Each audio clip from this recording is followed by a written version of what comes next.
আমি মোহাম্মদ আবুর আফসান। আমি মোহাম্মদ সাজ্জাদ হোসেন খান। যে পলিটিক্যাল ইসলাম এই টার্মটা অনেকে ইউজ করে আর কি, এবং বিশেষ করে ইসলামপন্থীদেরকে অন্যভাবে চিত্রায়িত করতে এই টার্ম অনেকে ইউজ করে। এবং মৌলবাদী বই বলে কিছু বইও ছিল যেগুলো হচ্ছে মানে বাসায় রাখা যেত না। যে এক ভাই তাকে সারা রাত নির্যাতন করা হচ্ছে, নির্যাতন করে তার চোখ মুখ দিয়ে রক্ত বের হয়ে যাচ্ছে। তারপরে যখন তিনি পানি খেতে চাচ্ছেন তাকে বলা হইতেছে যে তুই শিবির করস, তোর পানি খাওয়া দরকার না, তুই প্রস্রাব খা। এই বিগত 50 বছরে যেই বাংলাদেশ ছিল, আমরা ওই বাংলাদেশ ছিল, আমরা একটা নতুন বাংলাদেশ ছিল। মোট বিশ্ববিদ্যালয়ের বাজেটের গবেষণার ক্ষেত্রেই বরাদ্দ থাকে 26%, 25%, 20%, 18%, আমি দেখেছি। কিন্তু আমাদের ঢাকা বিশ্ববিদ্যালয়ের গবেষণার বাজেট 2024-25 সেশনে সবচেয়ে বেশি ছিল তার ইতিহাসে, তাও মাত্র 2.2%। বিশ্ববিদ্যালয়ের প্রশাসনের মধ্যে এই চিন্তা নেই যে আমার এই বিশ্ববিদ্যালয় এটা কোনো পলিটিক্যাল ইনস্টিটিউশন না, 2019-এর নির্বাচনের মতো এবারে ডাকসু হবে না। আলাপ সালাপের নতুন আরেকটি এপিসোডে আপনাদেরকে স্বাগতম। আমি আজকে আপনাদের হোস্ট হিসাবে আছি, আমি মোহাম্মদ আবুর আফসান। আর আমাদের সাথে আজকে উপস্থিত আছেন আমাদের সাজ্জাদ হোসেন খান ভাই। দেশ এবং দেশের বাইরে সকল বাংলাদেশি, দেশপ্রেমিক এবং স্বার্থান্বেষী সকল বাংলাদেশিদের মধ্যেই ছড়িয়ে পড়েছে ডাকসুর উত্তাপ। আর সেই ডাকসু নিয়েই কথা বলার জন্য আজকে আমাদের সাথে উপস্থিত হয়েছেন ডাকসুর প্রকাশনা এবং গবেষণা এবং প্রকাশনা সম্পাদক পদপ্রার্থী সাজ্জাদ হোসেন খান ভাই। তো আমরা কথা না বাড়িয়ে চলে যাচ্ছি সরাসরি ভাইয়ের কাছে। যে ভাই, আপনি আপনার পরিচয়টা একটু দিবেন সংক্ষেপে, যে আপনার নাম, ডিপার্টমেন্ট, দেশের বাড়ি এবং হল ইত্যাদি ইত্যাদি। আসসালামু আলাইকুম, ধন্যবাদ সবাইকে যারা আমাদেরকে শুনছেন। আমি মোহাম্মদ সাজ্জাদ হোসেন খান। বর্তমানে পড়াশোনা করছি আরবি বিভাগ মাস্টার্সে। আমার সেশন হচ্ছে 2019-20। আমার দেশের বাড়ি হচ্ছে নরসিংদী। আর আমি বাংলাদেশ ইসলামী ছাত্র শিবিরের ঢাকা বিশ্ববিদ্যালয় শাখার প্রচার ও মিডিয়া সম্পাদক হিসেবে দায়িত্ব পালন করছি। আর এবারে ডাকসু নির্বাচনে আমি গবেষণা ও প্রকাশনা সম্পাদক পদে নির্বাচন করছি। আচ্ছা, আহ, আমরা তাহলে প্রথম যে কোশ্চেনটা সেটা হচ্ছে যে আমরা দেখি যে আন্ডারগ্রেড অবস্থায় আসলে ছেলেপেলে পড়াশোনা করে অ্যাসাইনমেন্ট করেই অনেক ব্যস্ত থাকে, টিউশনি করে। তো গবেষণা তো অনুবাদ লেখালেখি অত্যন্ত সময় সাপেক্ষ ব্যাপার। তো আপনি আসলে এদিকে কিভাবে আগ্রহী হলেন? জি, ধন্যবাদ। প্রথমত আমি যখন ঢাকা বিশ্ববিদ্যালয়ে ভর্তি হই, আমি হচ্ছে মানে যে বিষয়ে ভর্তি হয়েছি, অর্থাৎ যে বিষয়ে মাস্টার্স করছি, অনার্স শেষ করেছি আরবি বিভাগ, আমি বিষয়টা নিজে পছন্দ করে নিয়েছি আরকি। আমি ভর্তি পরীক্ষায় বি ইউনিটে 30তম এবং ডি ইউনিটে 37তম হয়েছিলাম। আমার অন্যান্য বিষয় নেয়ার সুযোগ ছিল এবং অনেকে পরামর্শও দিয়েছিল, যেমন তথাকথিত রয়্যাল সাবজেক্ট হিসেবে বিশ্ববিদ্যালয়ে যেগুলা পরিচিত। কিন্তু আমার আগ্রহের জায়গা, ইন্টারেস্টের জায়গা এই বিষয়ে ছিল। এবং ভবিষ্যতে চিন্তা ছিল যে আমি যদি একাডেমিয়ায় কাজ করি, আমি এই বিষয় নিয়ে কাজ করব। ফলে যেহেতু আমি আমার পছন্দের বিষয়টা আ আমার বিষয় হিসেবে বেছে নিতে পেরেছি, ফলে অনেক ক্ষেত্রে আমার বিশ্ববিদ্যালয়ের পড়াশোনাটা সহজ হয়ে গিয়েছে।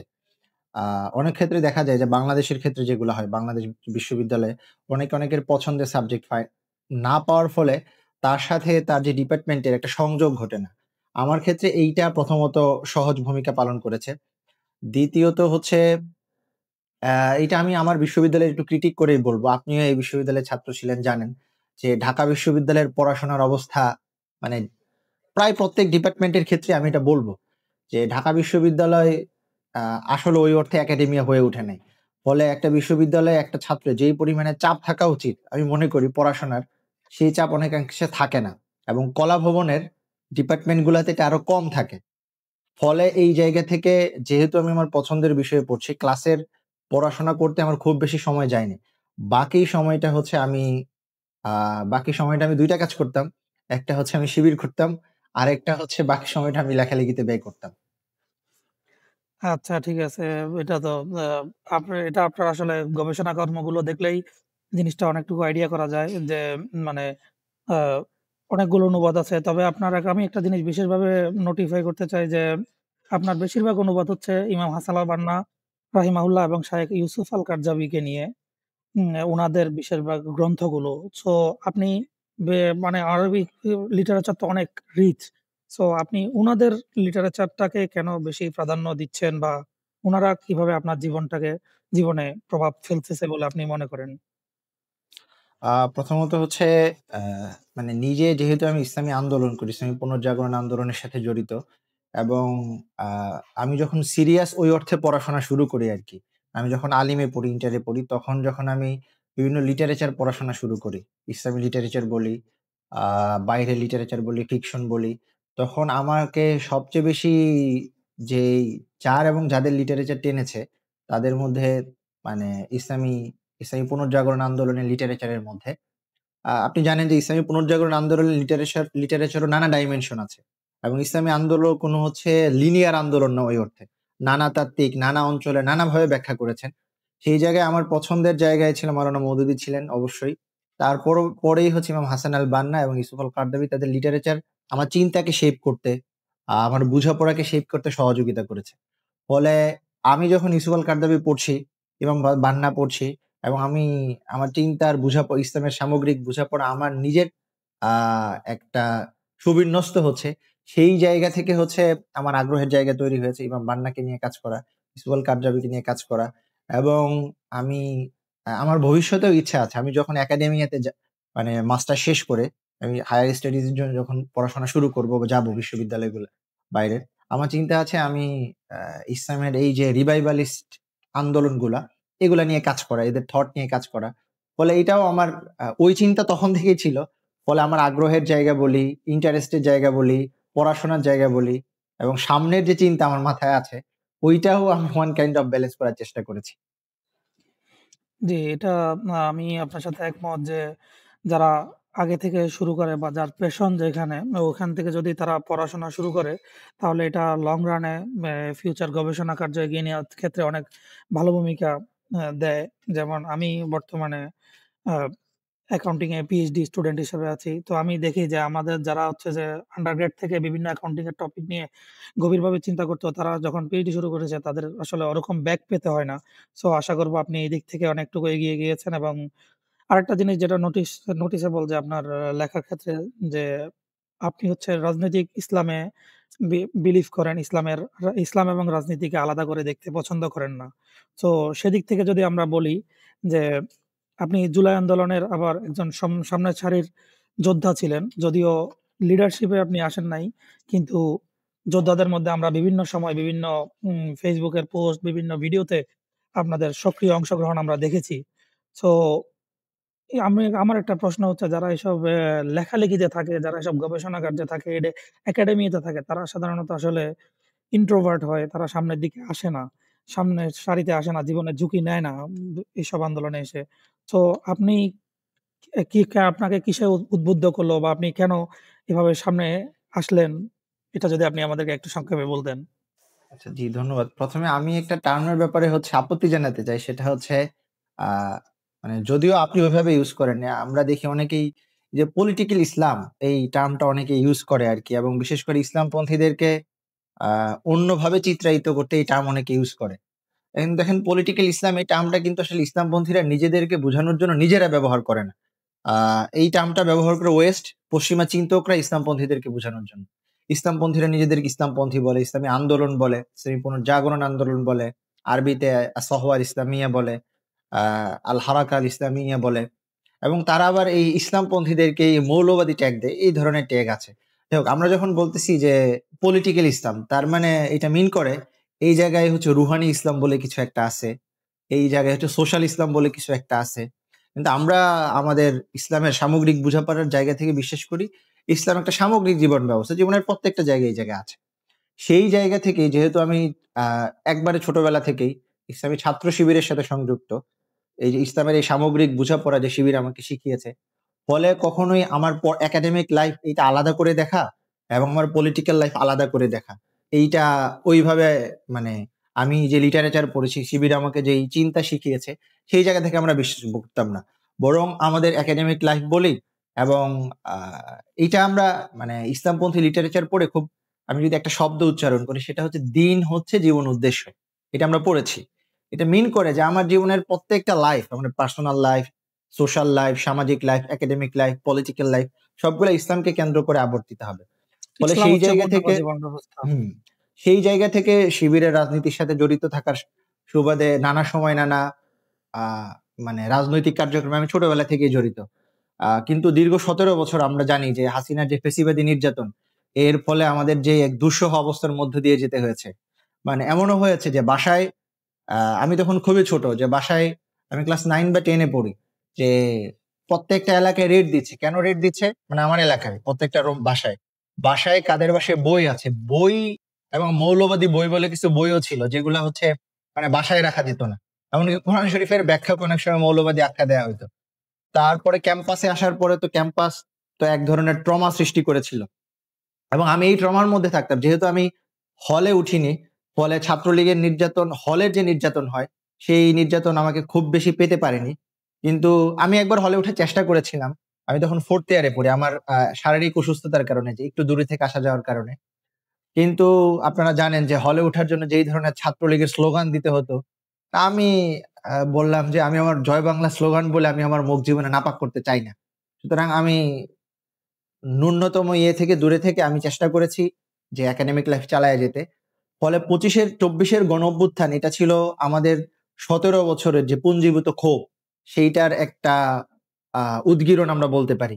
কারণ বিশেষ করে আমি যে সংগঠনে বিলং করি, এই সংগঠনের বহু ভাইকে শাহাদাত বরণ করতে হয়েছে, বহু ভাইকে তিনি গুম হয়েছেন। ঢাকা বিশ্ববিদ্যালয়ে বহু নির্যাতন হয়েছে। এমনও বহু ভাই আছে, তাকে 3 তলার শুধুমাত্র শিবির করার কারণে তাকে 3 তলা ছাদ থেকে ফেলে দেওয়া হয়েছে। কিছুদিন আগে একটা ডকুমেন্টারি বের হয়েছে, আপনি হয়তো দেখেছেন, যে এক ভাই, তাকে সারা রাত নির্যাতন করা হচ্ছে, নির্যাতন করে তার চোখ মুখ দিয়ে রক্ত বের হয়ে যাচ্ছে। তারপরে যখন তিনি পানি খেতে চাচ্ছেন, তাকে বলা হইতেছে যে তুই শিবির করস, তোর পানি খাওয়া দরকার না, তুই প্রস্রাব খা। এই ধরনের মেন্টাল প্রেসার। সুতরাং এই খুনি হাসিনা, এইটাকে মানে তাড়ানো, এটা আমাদের মানে এক ধরনের চিন্তা ছিল। এবং আমরা কি বলে ছোটবেলা মানে যেই ধরনের পরিবেশের মধ্য দিয়ে গিয়েছি, এটা আমরা স্বপ্ন দেখতাম, আকাঙ্ক্ষা করতাম যে হাসিনা মুক্ত একটা বাংলাদেশ দেখবো। এই জন্য নানা ধরনের বুদ্ধিভিত্তিক কার্যক্রমের সাথেও আমি জড়িত ছিলাম।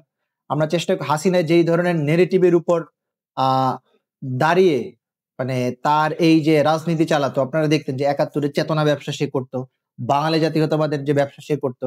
আমি ছোটবেলা থেকেই চেষ্টা করেছি, মানে বিশ্ববিদ্যালয়ে ভর্তি হওয়ার প্রথম সময় থেকে, এই বুদ্ধিভিত্তিক ভাবে হাসিনার এই যে বয়ান, সেটাকে মোকাবেলা করতে। সুতরাং 24-এর গণ অভ্যুত্থান সেই বুদ্ধিভিত্তিক বয়ানের জায়গা থেকে সরে এসে সরাসরি মাঠে কাজ করার ভূমিকা রাখার আমাদের সুযোগ হয়েছে। সুতরাং সেই জায়গায় পিছিয়ে পড়ার তো কোনো প্রশ্নই আসে না।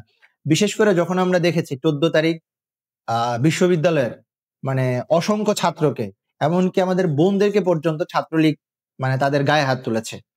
তারপর আবু সাইদ যে দুহাত তুলে প্রসারিত করে শহীদ হয়েছে। সুতরাং এইটা আমাদের জন্য ওয়ান কাইন্ড অফ অনুপ্রেরণার উৎস ছিল।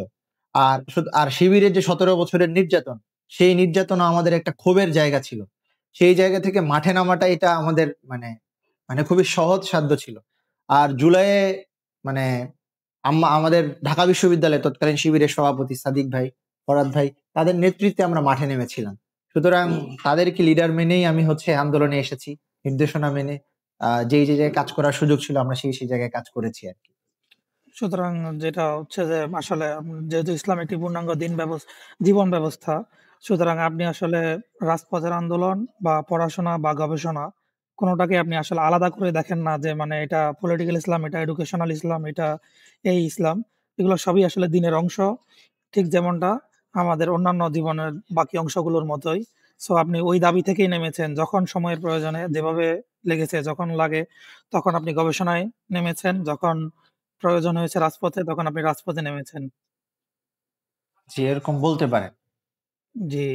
তো আসলে তো অনেক আমরা অনেক ত্যাগ তিতিক্ষা, অনেক আসলে স্যাক্রিফাইস আমাদের অনেক ভাইদের জীবনের বিনিময়ে, রক্তের বিনিময়ে জুলাইয়ের স্বাধীনতা ৩৬ আগস্ট আমরা স্বাধীনতা অর্জন করেছি।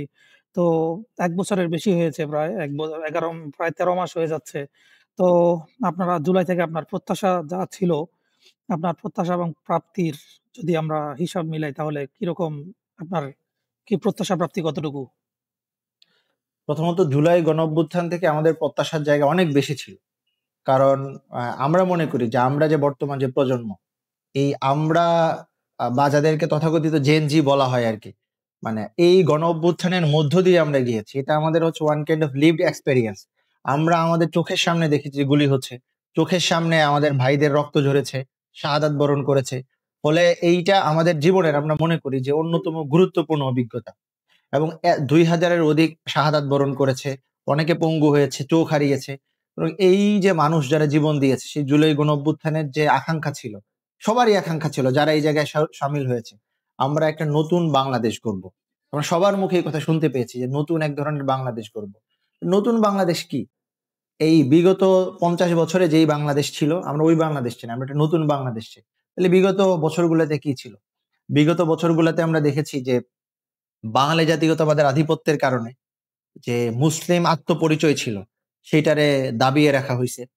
তারপরে আমরা দেখেছি পলিটিক্যালি ভারতীয় আধিপত্যবাদ ছিল, যে আধিপত্যবাদের মধ্য দিয়ে গোটা, এবং আমরা দেখেছি যে জুলাইয়ে যিনি ২০০০ এর আগেও শহীদ হওয়ার পরেও শহীদ আবরার ফাহাদ, যে ভারতীয় আধিপত্যবাদের বিরুদ্ধে কথা বলে গেছেন, তিনিও জুলাইয়ে আমাদের এক ধরনের স্পিরিট হিসেবে কাজ করেছেন।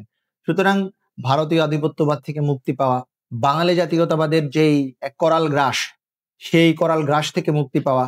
কিন্তু আমরা দেখেছি যে পলিটিক্যালি হাসিনার ফেসিবাদ পতনের মধ্য দিয়ে বাঙালি জাতীয়তাবাদের পলিটিক্যাল পতনের পরেও কালচারালি বাঙালি জাতীয়তাবাদ এখনো খুবই শক্তিশালী।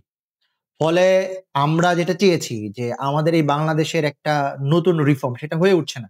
এমনকি আমরা খুব দুঃখের সাথেও লক্ষ্য করেছি যে বাংলাদেশ জাতীয়তাবাদী দল যারা বাংলাদেশি জাতীয়তাবাদের কথা বলে, তাদের নেতা কর্মীরাও তুমি কে আমি কে আমি বাঙালি বাঙালি এই স্লোগান দিচ্ছে, বাঙালি জাতীয়তাবাদের স্লোগান দিচ্ছে। লিটারেলি সেই স্লোগানটাই দিচ্ছে ৪ই আগস্ট, যখন হাসিনার পতনের পদধ্বনি মানে ঘণ্টাধ্বনি বেজে গেছে, সেই ৪ আগস্ট ছাত্রলীগের সন্ত্রাসীরা এই তুমি কে আমি কে বাঙালি বলে আমাদের শিক্ষার্থীদের উপর ঝাঁপিয়ে পড়েছিল যেই স্লোগান দিয়ে, ঠিক একই স্লোগান তারা দিচ্ছে। ফলে এই কালচারাল যারা বাঙালি জাতীয়তাবাদী, তারাও তারাও এখন পর্যন্ত, তাদের পতন না হওয়া পর্যন্ত আমার মনে হয় না যে আমরা যে বাংলাদেশের স্বপ্ন দেখি সে বাংলাদেশ গড়া সম্ভব। এটা তো আমরা গেলাম ধরেন বুদ্ধিভিত্তিক জায়গা থেকে, কিন্তু পলিটিক্যাল যেই নেচারের পরিবর্তন হওয়ার কথা ছিল, সেই নেচারের পরিবর্তন আমরা যেটা আশা করেছিলাম যে ছাত্র রাজনীতির একটা আমূল পরিবর্তন হবে, সেই ছাত্র রাজনীতির আমূল পরিবর্তন কি হবে? প্রত্যেকে ক্যাম্পাসে তার রাজনীতি চর্চা করবে, তার সঠিক মত চর্চা করবে, সাধারণ শিক্ষার্থীদের কাছে তার ইশতিহার পেশ করবে, দাবি পেশ করবে, সাধারণ শিক্ষার্থীরা বেছে নেবে যে তাদের কারা তাদেরকে গ্রহণ করবে। কিন্তু এরপরে আমরা দেখেছি, কিন্তু মানে সেই জুলাই গণঅভ্যুত্থানের পরেও এক দল যারা একসময়, আমি নাম ধরেই বলতে পারি যে বামপন্থী দল, তারা একসময় হাসিনার ফেসিবাদকে নানানভাবে সহায়তা করেছিল, তারা জুলাই গণঅভ্যুত্থানের পরে শিবিরকে নানাভাবে ট্যাগিং করে।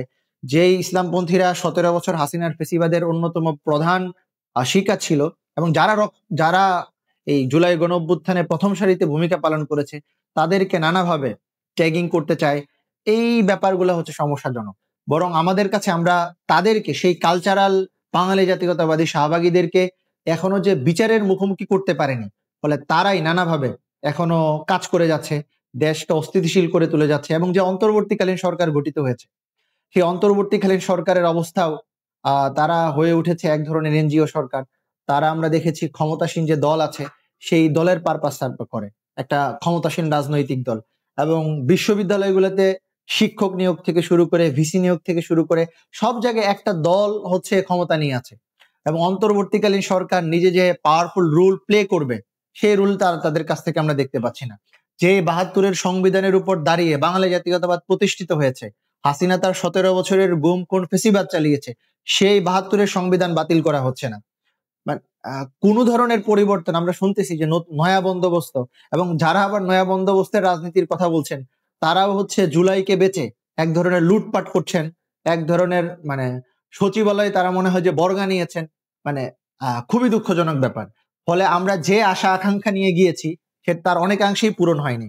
সুতরাং আমরা মনে করি যে জুলাই গণঅভ্যুত্থান যেহেতু বিপ্লব হয়ে উঠতে পারেনি, আমাদের এই যে লড়াই আমরা করছি আর কি, হাসিনার ফেসিবাদের বিরুদ্ধে, বাঙালি জাতীয়তাবাদের বিরুদ্ধে, যারা এই অঞ্চলের মানুষকে দাবিয়ে রেখেছে, এই অঞ্চলের মানুষের আত্মপরিচয়কে দাবিয়ে রেখেছে, এই লড়াই চলমান থাকবে। এবং এই লড়াই তো একটা কন্টিনিউয়াস প্রসেস। সেই লড়াইয়ের অংশ হিসেবে আমি শিবির করছি, সেই লড়াইয়ের অংশ হিসেবে সাধারণ শিক্ষার্থীদের জন্য কাজ করার চেষ্টা করতেছি, এবং সেই লড়াইয়ের অংশ হিসেবে আমি এই ডাকসু নির্বাচন করছি। আচ্ছা, তো আপনার কথা থেকে যেটা বোঝা গেল যে আসলে আমরাও যারা বাইরে আছি আমরাও এটাই দেখতেছি যে মানে কিছু পরিবর্তন তো অবশ্যই হয়েছে। এই যে এটাই স্বাধীনতা যে আমরা নির্বাচন করতে পারতেছি, আমরা নির্বাচন নিয়ে কথা বলতে পারতেছি। অবশ্যই কিছু স্বাধীনতা তো এসেছেই পজিটিভ দিক হিসাবে। কিন্তু পূর্ণাঙ্গ স্বাধীনতা বা পূর্ণাঙ্গ যে আমরা একটা স্বাধীনভাবে দেশের মানুষ মত প্রকাশের অধিকার পাবে, কেউ কাউকে ট্যাগিং করবে না, ইসলামপন্থীরা বা অন্যান্যরাও যে বুলিং এর শিকার হবে না, সেটা আসলে আমরা এখনো নিশ্চিত করতে পারি নাই। সেটা আসলে খুবই দুঃখজনক। এত রক্তক্ষয়ের পরেও আমরা এটা নিশ্চিত করতে পারিনি। এবং তো সবচেয়ে দুঃখজনক হচ্ছে যারা জুলাইয়ে যুদ্ধ করেছে তারা যখন সেই আচরণ করে, যে আচরণ হাসিনা করতো, সেটা আরো দুঃখের কারণ হয় আরকি। আমার কাছে আমি যদি এখানে একটু এড করি, আমার কাছে এটা মনে হয় যে আসলে হাসিনার ১৭ বছরের শাসনে আসলে আমরা মানে একটা মানে আমাদের মজ্জাগত পরিবর্তন যেটা বলে বা বিতর্কতভাবে পরিবর্তন হয়ে গেছে। যার কারণে আমরা আসলে মানে রাজনীতি মানেই ওই যে হলের রাজনীতি, ছাত্র রাজনীতি মানেই আমরা মনে করি হচ্ছে যে গেস্ট রুম, তারপরে সিট দখল, আর তারপরে দেশের রাজনীতি মানেই আমরা বুঝি যে চাঁদাবাজি। মানে রাজনীতি করতে হলে চাঁদাবাজি করতে হবে। বা চাঁদাবাজি যে করে সেই রাজনীতি করে। এই ধরনের একটা আসলে মানে কনসেপ্ট তৈরি হয়ে গিয়েছে আমাদের মধ্যে। যার কারণেই হচ্ছে যে আসলে আমাদের অনেক জুলাই আন্দোলন করছে যারা তারাও কিন্তু সম্মুখ সারিতে ছিল। বুলেটের সামনে দাঁড়াইছে তারাও। কিন্তু তারা আজকে একই ফ্যাসিবাদী আচরণ করতেছে। এটা আসলে খুবই দুঃখজনক। তো আমরা যদি আমাদের আজকের মূল আলোচনার টপিকে ঢুকে যাই, যে আমাদের আজকের আলোচনা ছিল হচ্ছে যে ঢাকা ইউনিভার্সিটিকে নিয়ে, যে প্রাচ্যের অক্সফোর্ড নামে পরিচিত আমার সাবেক শিক্ষা প্রতিষ্ঠান, যেখান থেকে আসলে আমি পুরো পৃথিবীকে চিনা শুরু করছি। আসলে আমার আন্ডারগ্রেড ইউনিভার্সিটি, আমি বিবিএমবিএ কমপ্লিট করছি এখান থেকেই, ঢাকা ইউনিভার্সিটি থেকেই। সো আমারও একটা আবেগের জায়গা। তো এতে কোনো সন্দেহ নাই যে ঢাকা ইউনিভার্সিটি বাংলাদেশের রাজনীতির আঁতুড়ঘর। অসংখ্য রাজনৈতিক আন্দোলন ঢাকা ইউনিভার্সিটি থেকে সূচনা হয়েছে। ঢাকা ইউনিভার্সিটির ছাত্ররা নেতৃত্ব দিয়েছে। তো কিন্তু যেটা সত্য কথা সেটা হচ্ছে যে একটি দেশের শীর্ষস্থানীয় ইউনিভার্সিটির তো আ বিশ্ববিদ্যালয়ের তো কাজ তো শুধু আন্দোলন সংগ্রামের মাধ্যমে রাজনৈতিক পট পরিবর্তন করা না। তার কাছে আমাদের প্রত্যাশা থাকে সে শিক্ষা এবং গবেষণার মাধ্যমে যোগ্য লোক তৈরি করবে। যারা দেশের বিভিন্ন পজিশনে গিয়ে দেশকে রিপ্রেজেন্ট করবে, দেশ পরিচালনা করবে, যাতে করে অবৈধ শাসক, অনৈতিক শাসন ব্যবস্থা ফের মাথাচাড়া দিয়ে না উঠতে পারে। তো ঢাকা বিশ্ববিদ্যালয়ের ১০৪ বছরের ইতিহাসে আমরা এটা কতটুকু অর্জন করতে পেরেছি বলে আপনার মনে হয়?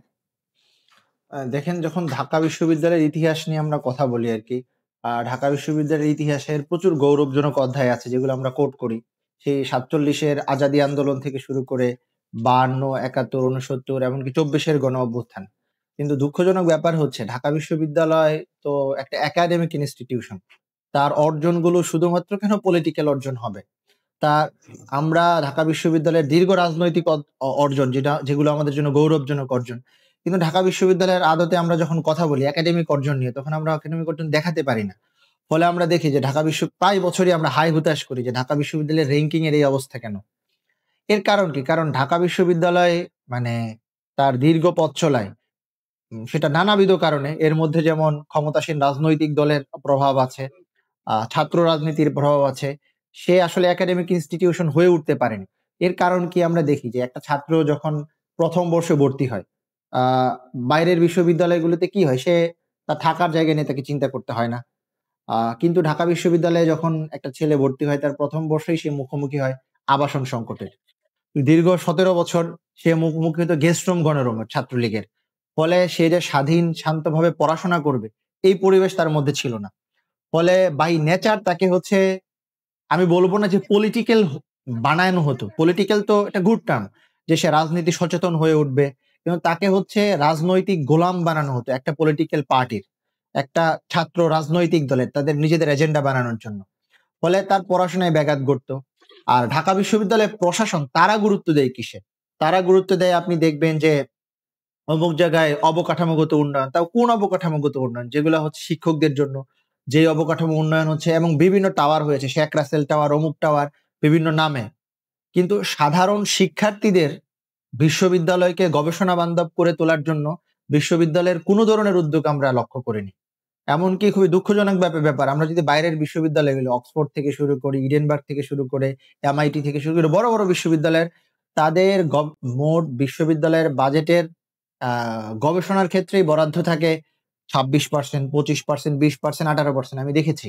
কিন্তু আমাদের ঢাকা বিশ্ববিদ্যালয়ের গবেষণার বাজেট ২০২৪-২৫ সেশনে সবচেয়ে বেশি ছিল তার ইতিহাসে। তাও মাত্র ২.২%। এর আগে ছিল 1.63, 1.64। এবং এই যে বাজেট, এই বাজেটও সব শিক্ষার্থীরা পাচ্ছে না, মানে যারা গবেষণা করতে আগ্রহী। এই বাজেট কারা পাচ্ছে? শিক্ষকরা পাচ্ছে। কোন শিক্ষকরা পাচ্ছে? একটা ক্ষমতাসীন দলের রাজনৈতিক সাথে যারা জড়িত তারা।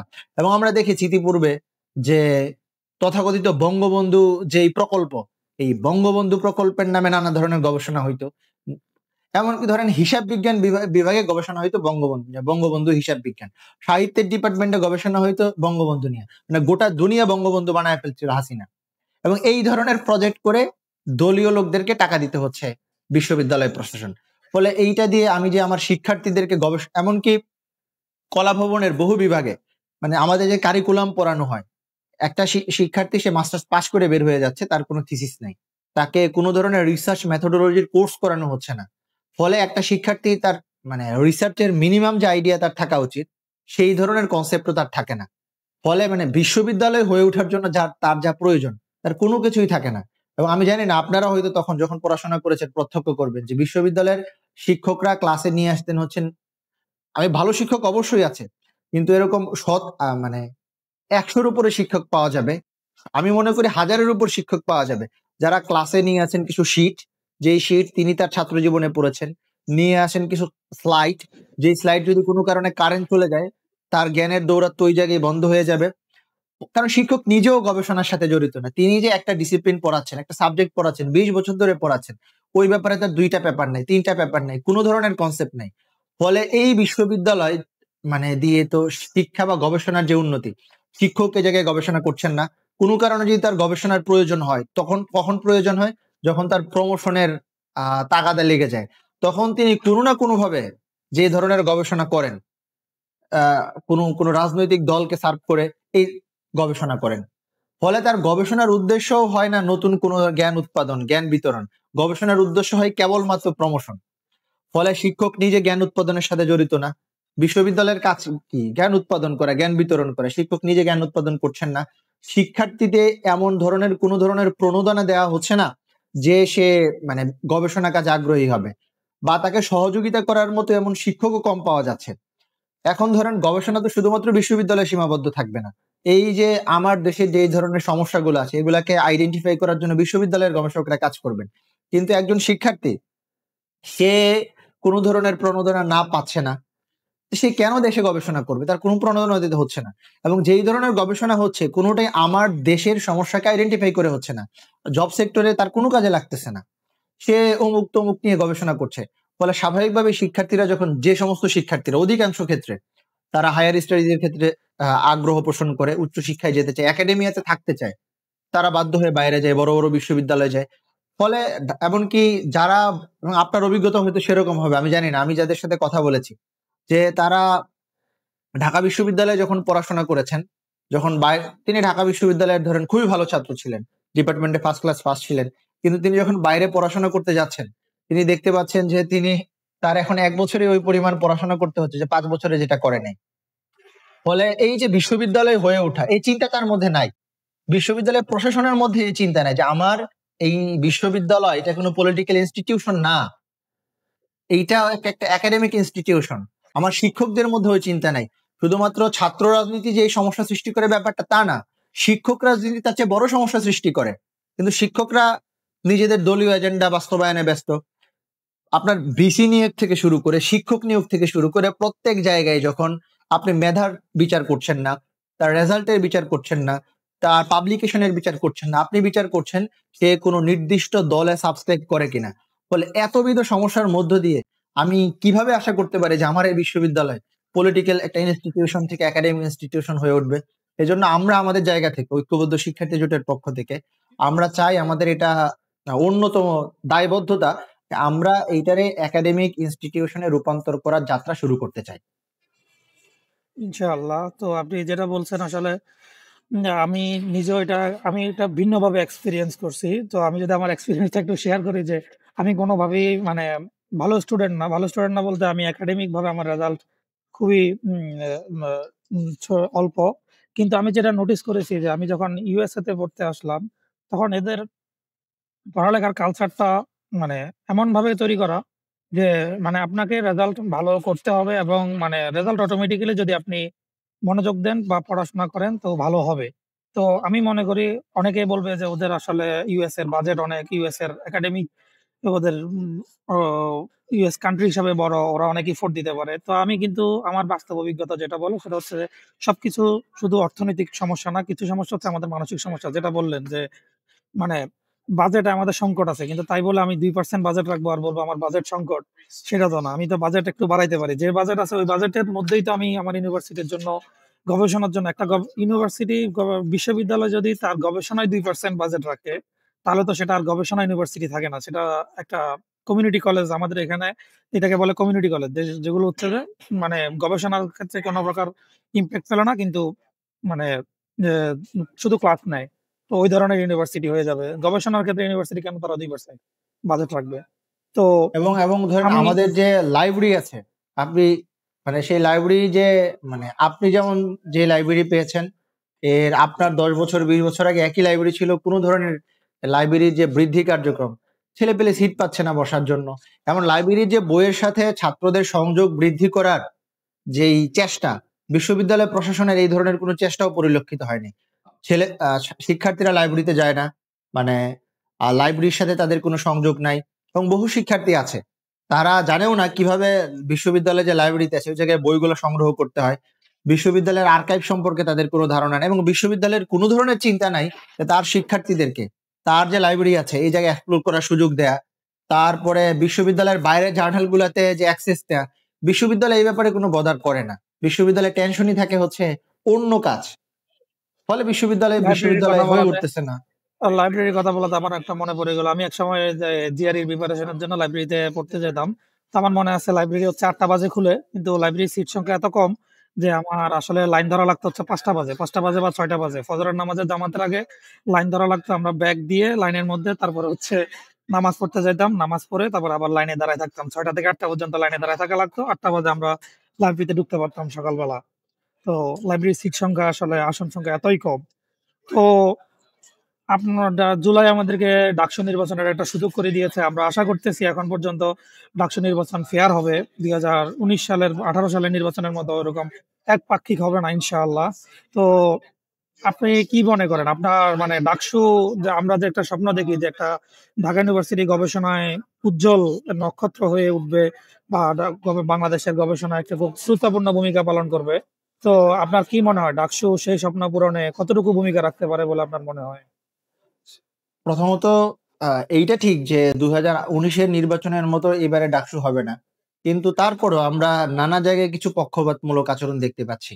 আমরা দেখতে পাচ্ছি যে নানা ধরনের বিশ্ববিদ্যালয়ের প্রচার প্রচারণার ক্ষেত্রে, প্রচার প্রচারণার নীতিমালা ভঙ্গ করার ক্ষেত্রে একটা স্পেসিফিক দলের কে প্রাধান্য দেওয়া হচ্ছে, তাদের চাওয়া পাওয়াকে প্রাধান্য দেওয়া হচ্ছে, এবং একটা নির্দিষ্ট দলের শিক্ষকরা এই জায়গায় সেই সহযোগিতা করছেন। ফলে আশঙ্কার জায়গা যে একবারে নেই আমি সেটা বলবো না। দ্বিতীয়ত দেখেন, ডাকসু তো মাত্র 1 বছরের জন্য হবে, এই কথা বলা এইটা, কারণ ডাকসু আমাকে ওই পর্যন্ত ক্ষমতা দেয় না যে 1 বছরে আমি পুরা ঢাকা বিশ্ববিদ্যালয়কে অক্সফোর্ড বানায় ফেলবো। এই ধরনের অতিরঞ্জিত কথা বলারও কোনো মানে নেই। বাট এই ডাকসুর 1 বছরের মধ্য দিয়ে, এবং আমাদের প্রধান বক্তব্য হচ্ছে, আমরা যেটা বলতে চাই বারবার, ডাকসু নিয়মিত হতে হবে। ডাকসু নিয়মিত হলে সে যেটা হবে যে শিক্ষার্থীরা, তাদের নির্বাচিত প্রতিনিধিরা তাদের যে দাবি দেওয়া সেটা জানাতে পারবেন। কিন্তু আমরা দেখেছি যে ডাকসু নিয়মিত হয় না। কেন হয় না? ক্ষমতাসীন দলের কারণে হয় না। ক্ষমতাসীন দল চেষ্টা করে কি, যে তাদের ক্ষমতা ধরে রাখার জন্য, কারণ ডাকসু তাদের জন্য ক্ষতিকর, ফলে তারা ডাকসু দিতে চায় না। এবং আমরা 90-এর পরে দেখেছি যে একটা দল যারা এখনো বলে যে 90-এর হাওয়া তারা আবার নিয়ে আসবেন, তারা ডাকসু বন্ধ করে দিয়েছে। ফলে ডাকসু এখন কি হয়ে যায়, যখন দেখেন ডাকসু যদি নিয়মিত হয় তখন ডাকসু খুবই প্রভাবশালী হয়ে উঠবে। ডাকসু প্রভাবশালী বলতে এই অর্থে, ছাত্রদের সমস্যা সমাধান করার কাজে এটা ব্যবহৃত হবে। কিন্তু ডাকসু যদি নিয়মিত না হয় তখন কি হবে, এইটা পলিটিক্যালি খুব বেশি গুরুত্বপূর্ণ হয়ে উঠবে, যেটা আমরা এখন দেখতে পাচ্ছি। ডাকসু নির্বাচন শিক্ষার্থীদের নির্বাচন, কিন্তু যেহেতু পলিটিক্যালি এটা খুবই গুরুত্বপূর্ণ, ফলে প্রত্যেকটা পলিটিক্যাল পার্টি এটাতে এঙ্গেজড, ফলে এটা অতিমাত্রা পলিটিসাইজেশন হয়ে যাইতেছে। কিন্তু ডাকসু নিয়মিত হইলে কি হবে, তার এই যে অতি রাজনৈতিকতা, আপনি দেখেন মিডিয়া খুলে শুধুমাত্র ডাকসু দেখবেন। এটা, ডাকসু অবশ্যই একটা রাজনৈতিক প্ল্যাটফর্ম, কিন্তু এটাকে যেই মাত্রা রাজনৈতিক হাইপ দেওয়া হচ্ছে, কিন্তু এটা তো শিক্ষার্থীদের সমস্যা ডিল করবে। ফলে ডাকসু যখন নিয়মিত হবে তখন নিয়মিত শিক্ষার্থীরা তাদের নির্বাচিত প্রতিনিধি পাবে, যারা হচ্ছে প্রশাসনের সাথে ডিলিংস করবে, সমস্যাগুলো ডিল করা শুরু করবে। কিন্তু ধরেন 1 বছর ডাকসু হলো, 1 বছরে যারা নির্বাচিত প্রতিনিধি তাদের সাধ্যমতো চেষ্টা করলো, তারা কিছু পরিবর্তন নিয়ে আসলো, পরের বছর ডাকসু বন্ধ হয়ে গেল। এইভাবে তো পরিবর্তন আসবে না। বরং এই ডাকসুর মধ্য দিয়ে যেটা হবে, যেটা আমরা বারবার বলে আসছি, যে ডাকসুকে একাডেমিক ক্যালেন্ডারের অন্তর্ভুক্ত করতে হবে। এবং প্রত্যেক বছর যখন ডাকসু হবে, এই যে ডাকসুর মধ্য দিয়ে সাধারণ শিক্ষার্থীদের প্রতিনিধিদের কাজের যে সূচনা, এই সূচনা তখন অব্যাহত থাকবে। নাহলে 1 বছর কাজ হবে, তারপর কাজ থেমে যাবে। এজন্য ডাকসু নিয়মিত করা সবচেয়ে জরুরি বিষয়। আচ্ছা, ডাকসু আমরা আশা করব যে আমরা তো let's hope for the best, যে ইনশাআল্লাহ ডাকসু নিয়মিতই হবে। তো কিন্তু আপনাদের আর এটাও একটা খুবই গুরুত্বপূর্ণ বলে আমি মনে করি, যে আসলে ওভার প্রমিস না করা, যে 1 বছর আসলে গবেষণার ক্ষেত্রে 1 বছর কিছুই না, মানে গবেষণা বা একটা ইউনিভার্সিটিকে গবেষণা ইউনিভার্সিটি বানানোর ক্ষেত্রে 1 বছর আসলে কোনো সময়ই না বলতে গেলে। তো কিন্তু আপনারা আপনাদের এই সীমিত সামর্থ্যের মধ্যে দেশের আর্থসামাজিক এবং রাজনৈতিক বাস্তবতায় দেখা গেছে, আমাদের আপনি যেটা বলেছেন যে আমাদের বেশিরভাগ শিক্ষার্থী বিসিএস মুখী এবং সরকারি চাকরিমুখী হয়ে গেছে। যারা দেখা যেত যে তারা যদি গবেষণায় আসতো তারা অনেক ভালো করতে পারতো। তো আপনারা আপনাদের সীমিত সামর্থ্যের মধ্যে মানে আপনারা শিক্ষার্থীদেরকে গবেষণামুখী করার ক্ষেত্রে আপনারা কি পরিকল্পনা নিবেন বলে আপনারা মনে করতেছেন, যে 1 বছরের মধ্যে কি কি করলে শিক্ষার্থীর দেশের একটা ঢাকা বিশ্ববিদ্যালয় একটা গুণগত মান পরিবর্তন হবে বলে আপনারা আশা করেন? প্রথমত আমরা যেটা চাই যে ঢাকা বিশ্ববিদ্যালয়, আমি যেটা বারবার বলে এসেছি, একটা একাডেমিক ইনস্টিটিউশন হয়ে উঠুক। এই কালচার আমরা ক্রিয়েট করতে চাই, যে একজন শিক্ষার্থী ঢাকা বিশ্ববিদ্যালয়ে ভর্তি হবে পড়াশোনার জন্য, সে যে ভবিষ্যৎ কেরিয়ার করে তার জন্য। মানে একজন শিক্ষার্থী যদি গবেষণা করতে চায়, তার সেই ধরনের সামাজিক পরিবেশ, একাডেমিক পরিবেশ, মানসিক পরিবেশ, এই ধরনের কালচার আমরা ক্রিয়েট করতে চাই। তার যে ধরনের অ্যাক্সেসিবিলিটি দরকার, সেই অ্যাক্সেস গুলা থাকা, জার্নাল গুলাতে অ্যাক্সেস থাকা, এই কালচারটা আমরা প্রথমে ক্রিয়েট করতে চাই। এই কালচারের সাথে শুধুমাত্র যে মানে একাডেমিয়া জড়িত তা না, তার আবাসন সংকট জড়িত। একটা ছেলে, সে যদি তার গেস্ট রুম করতে হয়, সে তো রাতে ঘুমাতে পারছে না। তার যদি ছারপোকার কামড় খেতে হয়, সে তার রাতে ঘুমাতে পারছে না। ফলে সকালে যখন সে ক্লাসে যাবে, তার রাতে ঘুম হয় না, তার মানসিক ভাবে সে বিক্ষিপ্ত থাকবে। ফলে এই যে পরিবেশ, আমরা একটা সামগ্রিক কালচার তৈরি করতে চাই প্রথমত, যে কালচার তার গবেষণার ক্ষেত্রে তার পরিবেশ সৃষ্টি করে দিবে। দ্বিতীয়ত আমরা যেটা করতে চাই, তা হচ্ছে, আমি আমার জায়গা থেকে, আমি গবেষণা প্রকাশনা সম্পাদক পদে, এই যে আমাদের বাজেট 2%, এটা আমি বাড়াইতে চাই। আমার প্রথম কাজই হবে, আমি যদি ডাকসুতে জিততে পারি, এই যে শিক্ষা মানে গবেষণা নিয়ে এই ধরনের ফাইজলামি আমি বলবো, যে মাত্র 2% বাজেট দেয়া, এইটারে আমার জায়গা থেকে আমি চেষ্টা করব যে লড়াই করে এই বাজেট কতটুকু বাড়ানো যায়, এইটা আমার প্রথম কাজ। কারণ বাজেট ছাড়া তো, মানে আমি যদি শিক্ষার্থীদের প্রণোদনা না দিই, সে কিভাবে গবেষণা করবে? তারপর আমরা যেটা করতে চাই, সেটা হচ্ছে যে পর্যায়ক্রমে arts faculty, social science faculty, এমনকি বিজনেস ফ্যাকাল্টি, সায়েন্স ফ্যাকাল্টি, প্রত্যেকটা ফ্যাকাল্টিতে আন্ডার গ্রেডে হচ্ছে রিসার্চ যে মেথোডোলজি, এইটা বাধ্যতামূলক করতে হবে। ঢাকা বিশ্ববিদ্যালয়ের মধ্যে বহু ডিপার্টমেন্টে এখনো পর্যন্ত রিসার্চ মেথোডোলজি কোর্স বাধ্যতামূলক না। এইটা একাডেমিতে আমি যদি ইনক্লুড করতে না পারি, তাহলে তো আমার একটা যে মাস্টার্স করবে বা পরে হচ্ছে উচ্চশিক্ষায় যাবে, সেটা তার ব্যাপার। কিন্তু একটা শিক্ষার্থীকে তার প্রাথমিক ওরিয়েন্টেশন গবেষণায় হবে না, এইটা তো হইতে পারে না। এই জায়গা থেকে হচ্ছে প্রাথমিক ওরিয়েন্টেশন আমার একাডেমিক সিলেবাসে যুক্ত করা, এইটা খুব গুরুত্বপূর্ণ। তারপর আমি যেটা চেষ্টা করব আমার জায়গা থেকে, সেটা হচ্ছে নিয়মিত কর্মশালার মধ্য দিয়ে, নিয়মিত যেই বেসিক তার জানা দরকার, যেই অ্যাপস গুলা তার ইউজ করা দরকার, যেই জায়গায় তার অ্যাক্সেস থাকা দরকার, এইটা তার জন্য সহজলভ্য করা। আমি বলতে পারছি না যে 1 বছরে আমি তার সবকিছু সহজ করে দিব। বাট যতটুকু সহজলভ্য করা যায়। এবং সবচেয়ে গুরুত্বপূর্ণ জায়গা হচ্ছে, তার এই গবেষণার মধ্য দিয়া তার যেই জব সেক্টর আছে, এই জায়গায় কানেকশন সৃষ্টি করা এবং দেশের সমস্যাকে আইডেন্টিফাই করা। মানে এই গবেষণার মধ্য দিয়ে আমার দেশ উপকৃত হবে।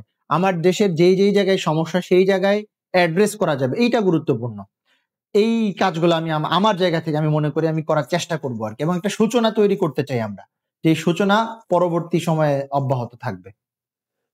জি, যদি ভালো কাজ শুরু করা যায়, তাহলে হচ্ছে যদি ডাকসু নিয়মিত নিয়মিত হয়, গিভেন দ্যাট ডাকসু নিয়মিত হয়, তাহলে হচ্ছে ইনশাল্লাহ কাজগুলো আস্তে আস্তে গতিবান হবে, বেগবান হবে। যেহেতু এখন দেশে মাত্র বাজেট 2%, গবেষণা আসলে মানে রিসার্চ, আমরা একটা কথা বলি রিসার্চ ফলোস মানি। তো যে পৃথিবীতে যে দেশ সবচেয়ে ধনী ওদের কাছে হচ্ছে যে, বা রাজনৈতিকভাবে ক্ষমতাশীল বা সামরিকভাবে ক্ষমতাশীল, রিসার্চ আসলে তাদের কাছেই যায়। যেমনটা আমরা আমেরিকাতেই দেখতেছি যে আমেরিকা হচ্ছে যে গবেষণার ক্ষেত্রে বিশ্বে একদম টপ লেভেলে আছে, কারণ সে প্রচুর টাকা ইনভেস্ট করে, রিসার্চ প্রচুর ইনভেস্টমেন্টের ব্যাপার।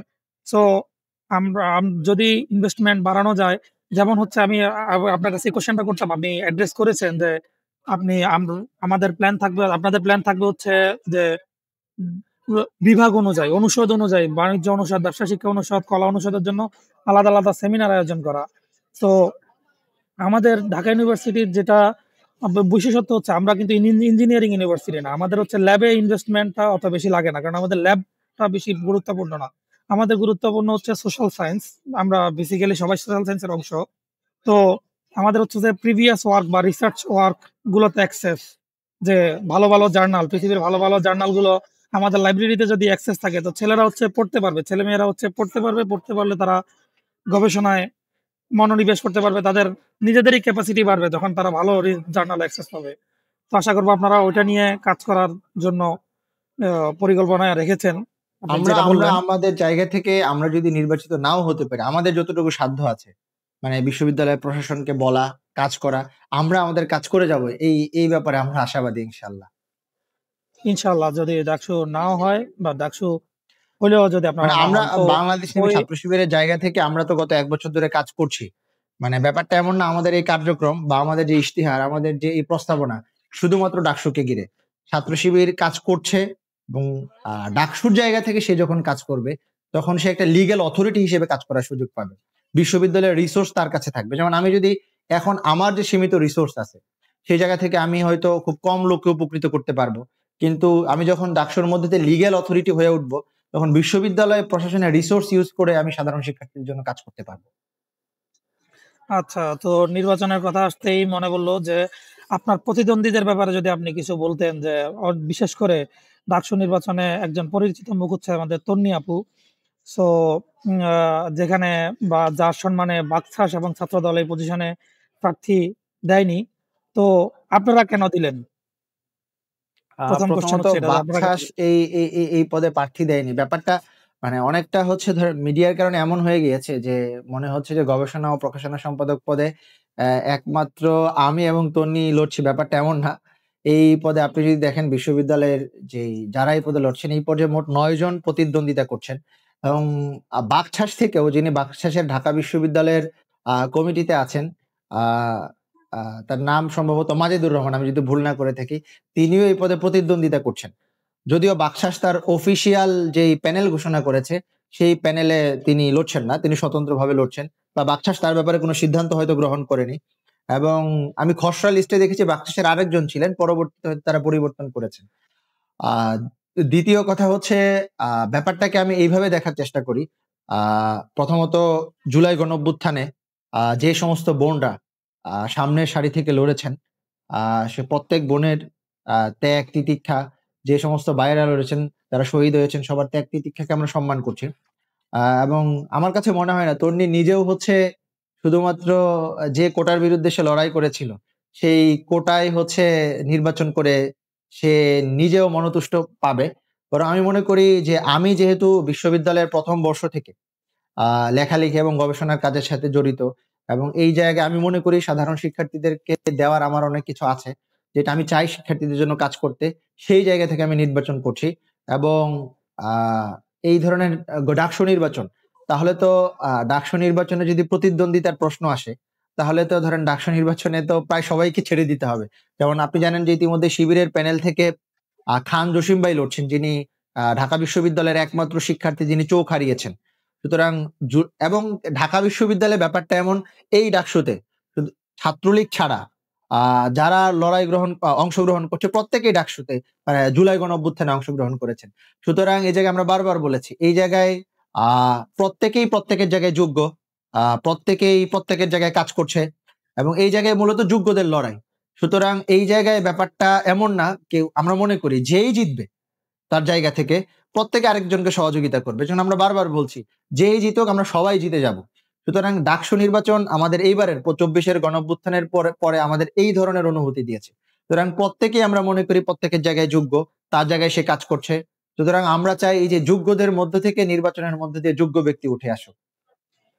সুতরাং তাহলে হচ্ছে যে ইনশাল্লাহ আপনি জিতেন অথবা তন্নি জিতুক অথবা মাজেদ জিতুক, যে জিতুক ইনশাল্লাহ যেই আমরা জিতুক আশা করতে পারি আমরা যে আমাদের ঢাকা জায়গায় প্রত্যেকে বিশ্ববিদ্যালয়ের সহযোগিতা করে যাবো ইনশাআল্লাহ। আপনাদের ঢাকা বিশ্ববিদ্যালয়ের প্রতি আপনাদের কন্ট্রিবিউশনে ঘাটতি হবে না, আপনারা আপনাদের জায়গা থেকে সর্বোচ্চ চেষ্টা করে যাবেন। তো ইনশাআল্লাহ। আর যেটা হচ্ছে যে আপনি যেহেতু বললেন যে আপনি হচ্ছে যে আহ, লেখালেখি বই প্রকাশের সাথে জড়িত আছেন, যার কারণেই হচ্ছে আপনি মনে করছেন যে আপনি উম, সাধারণ শিক্ষার্থীদেরকে দেওয়ার মতো আপনার কিছু আছে। তাই আপনি ডাকসুতে কম্পিটিশন পদপ্রার্থী হয়েছেন। তো এই দিক থেকে আপনি যদি সাহিত্য সম্পাদক পদ নিতেন তাহলে বেটার হইতো না, যদি গবেষণা বা প্রকাশনা সম্পাদক না নিয়ে? দেখেন, সাহিত্য ও সংস্কৃতি ২ টা একসাথে জড়িত। আর আমি যে ধরনের লেখালেখির সাথে জড়িত বা অধিকাংশই হচ্ছে থিওরি বা তাত্ত্বিক। এর এবং আমার আগ্রহের জায়গা থেকে আমি যে জায়গায় এখন পর্যন্ত লেখালেখি করেছি বা আমার পাবলিকেশনের জায়গা, সেটা ধর্মতত্ত্বে আছে, হিস্ট্রিতে আছে, আ মুসলিম পলিটিক্যাল থট এ আছে। আ ওইভাবে সিরিয়াস সাহিত্য যাকে আমরা বলি, সেই সাহিত্য আমার খুব বেশি লেখাজোখা নাই। ফলে আ আমি আমি পড়ি নিজে ফিকশন। কিন্তু ফিকশন আমার ওইভাবে লেখা নাই বা মোটা দাগে সাহিত্যের যে অর্থ, সেই জায়গায় আমার খুব বেশি কন্ট্রিবিউশন নাই। আমি যেটা আর কালচারের ক্ষেত্রে আমি কালচারের একজন আগ্রহী শ্রোতা হতে পারি, একজন পাঠক হতে পারি। কিন্তু কালচার নিয়ে আমি আসলে ওইভাবে কাজ করি নাই বা আমার এক্সপার্টাইজ ওইটা না। ফলে আমি মনে করছি আমার এক্সপার্টাইজ এর সবচেয়ে আসল জায়গা হইতেছে এই গবেষণা পাবলিকেশন। এইজন্য আমি এই পথ বেছে নিয়েছি। আচ্ছা, এটা মেক সেন্স করে। তো আরেকটা হচ্ছে যে সর্বশেষ প্রশ্ন যেটা, সেটা হচ্ছে যে আমি একজন সাবেক দাবিয়ান হিসাবে আসলে আমার প্রত্যাশা থাকবে হচ্ছে যেই জিতুক দলমত নির্বিশেষে, আমি আশা করব যে ভোটাররা, আমার শিক্ষার্থী ছোট ভাই বোনেরা যোগ্য প্রার্থীকেই বেছে নিবেন। তো ভোটারদের উদ্দেশ্যে আপনার এবং আপনার প্যানেলের পক্ষ থেকে, ঐক্যবদ্ধ শিক্ষার্থী পরিষদের পক্ষ থেকে যদি কিছু বলার থাকে তাহলে বলতে পারেন। প্রথমত আমাদের ঐক্যবদ্ধ শিক্ষার্থী জোট, আ সেই জোটের পক্ষ থেকে আমরা যে প্যানেল দিয়েছি, আমরা চেষ্টা করেছি সবার শরিকানা নিশ্চিত করতে।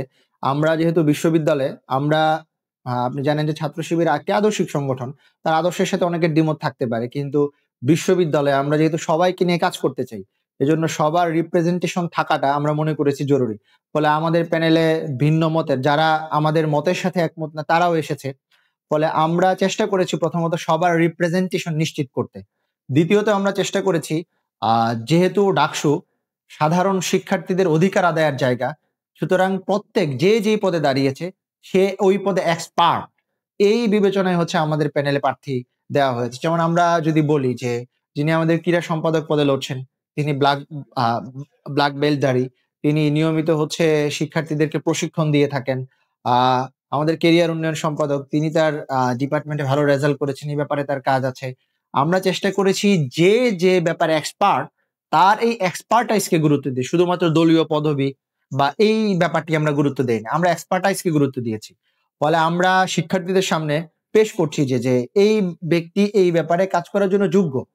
সবশেষ আমি শিক্ষার্থীদের উদ্দেশ্যে বলতে চাই, আ যারা ভোটার আছেন, আমরা আশা করব যে ডাকসু নির্বাচন আমাদের জন্য একটি উৎসবের মতো পরিবেশ সৃষ্টি করেছে।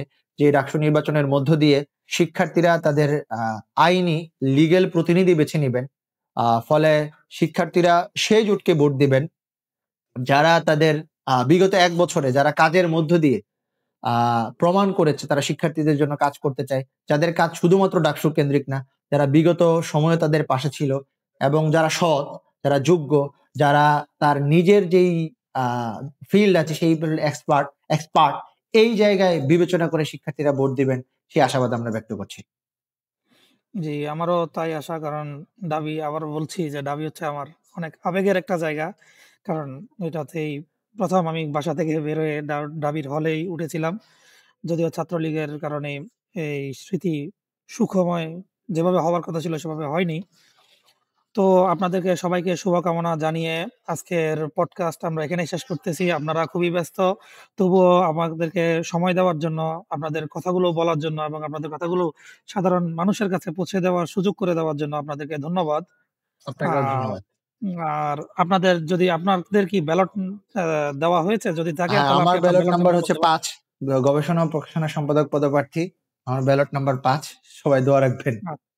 আচ্ছা, ঠিক আছে। তো আপনাদের সবাইকে শুভকামনা জানিয়ে যতজন ভোটার প্রার্থী আছেন, ভোট যতজন পদপ্রার্থী আছেন সবাইকে শুভকামনা জানিয়ে আজকে পডকাস্ট এখানে শেষ করতেছি। তো যত্ন নিবেন। সালামু আলাইকুম। সালাম আলাইকুম।